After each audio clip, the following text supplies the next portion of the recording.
کانکریت ریزی 6 کوچه در گذر 14 ناحیه 14 در ساحه پغمان از سوی شاروالی کابل با همکاری دفتر پروژوی سازمان ملل متحد به شدت جریان دارد. به گفته مسئولان ریاست تنظیم برنامه ها و پروژه های شاروالی کابل، این پروژه شامل ساخت کوچه ها به طول مجموعی 930 متر و عرض 4 متر شامل اعمار آبرو بوده تا کنون 70% پیشرفت کاری دارد و به شکل پخته و اساسی به زودی تکمیل می شود. با تکمیل این پروژه مشکلات موجود شهروندان از وجود گل ولای و گرد و خاک برطرف شده به زیر ساخت های ترانسپورتی دسترسی پیدا خواهند کرد.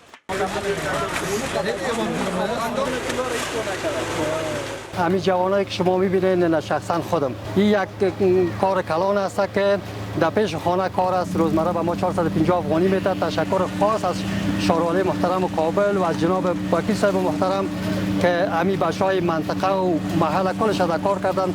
یعنی شما با چشم سر میبینید که تقریبا 50-60 نفر در کار هستند. کل از یا قبلا بیکار بودند.